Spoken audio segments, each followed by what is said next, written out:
अभी हम लोग प्रथम श्लोक से लेकर के 13वें अध्याय के प्रथम श्लोक से लेकर के 17वें श्लोक तक हम लोग ने क्या पढ़ा? क्षेत्र के विषय में, क्षेत्रज्ञ के विषय में, ज्ञान के विषय में, ज्ञेय के विषय में, सबका वर्णन भगवान श्री कृष्ण ने किया। अब जो हम लोग 18वां श्लोक पढ़ रहे हैं, इसमें फल सहित उसका उपसंहार कर रहे हैं भगवान। फल सहित? हाँ, फल सहित।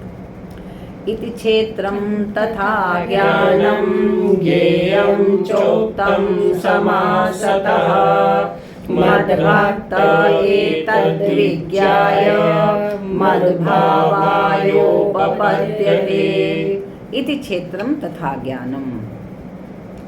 अभी इसी अध्याय के 5वें और 6ठे श्लोक में वर्णन किया क्या? क्षेत्र का, क्षेत्र के विषय में बताया और क्षेत्रज्ञ के विषय में बताया।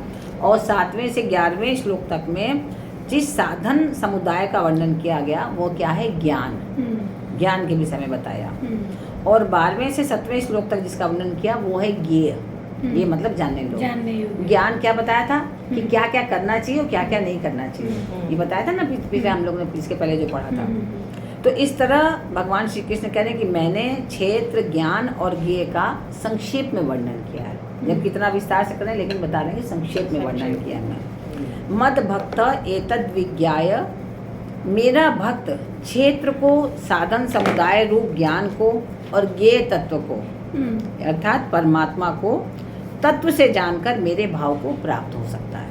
अगर इन सब चीज़ को, क्षेत्र, क्षेत्रज्ञ, ज्ञान, ज्ञेय, इन सब चीज़ को अगर जान ले तत्व से, तब वो मेरे को सहज रूप में प्राप्त कर सकता है। इतना विस्तार से उन्होंने समझा के फिर कहा, क्षेत्र को ठीक तरह से जान लेने पर क्षेत्र से संबंध विच्छेद हो जाता है।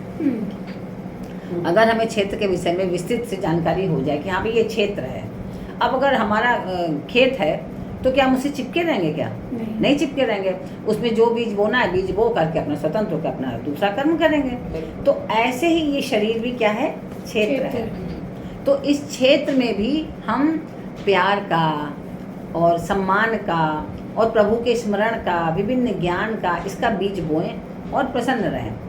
और अगर कोई जैसे खेत में हमारे सांड आ जाता है, गाय आ जाती है, या ऐसे पक्षी आ जाते हैं जो खा जाते हैं, तो उसको डंडा मार के भगा देते हैं, तो फिर जाके अपना काम करने लगते हैं। तो ऐसी जब आए तो अब डंडा रूपी क्रोध अपना थोड़ा सा दिखाओ, नाटक रूपी, और उसको भगा दो और फिर अपने काम में लग जाओ, प्रभु के जप में, प्रभु के ध्यान में, उस तत्व के में, है ना? क्यों हम इसको भगाना भी है भाई, नहीं तो सब खा जाएगा हमारे जो अपने बड़ी मुश्किल से प्यार, सम्मान, भगवान की भक्ति, सब वो ही है, सबका बीज आके साड़ रूपी जो है कुछ भी हो सकता है। लोभ भी, क्रोध, इच्छा, हाँ, संग्रह की भावना, बहुत सारी ऐसी चीजें हैं, तो फिर से पैदा होने लगेगी।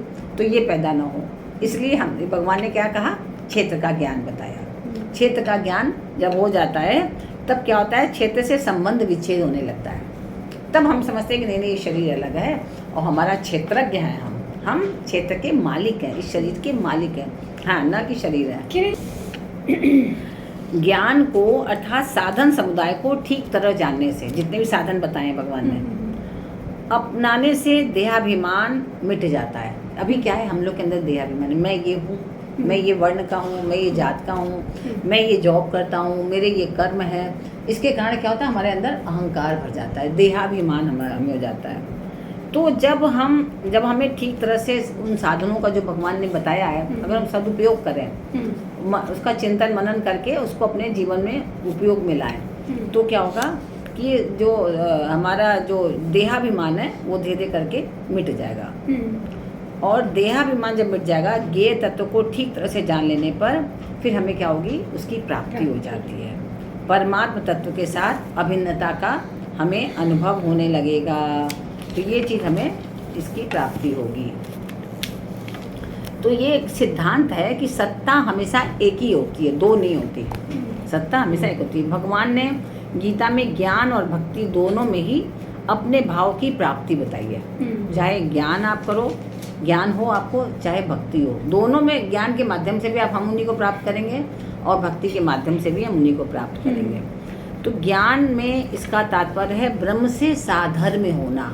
ब्रह्म जो है, हम ब्रह्म, अहम ब्रह्मास्मि, कि मैं स्वयं ब्रह्म हूँ, ऐसा साधर्म्य, एक जैसा धर्म हमारा हो गया कि ब्रह्म से साधर्म्य होना, अर्थात जैसे ब्रह्म सच्चित आनंद स्वरूप है, ऐसे ही जो ज्ञानी महापुरुष होते हैं वो भी सच्चित आनंद स्वरूप हो जाते हैं। तब फिर ये निकलता है कि हाँ मैं ब्रह्म हूँ। और भक्ति में इसका तात्पर्य भक्त की भगवान के साथ आत्मीयता है ना, अभिन्नता हो जाती है।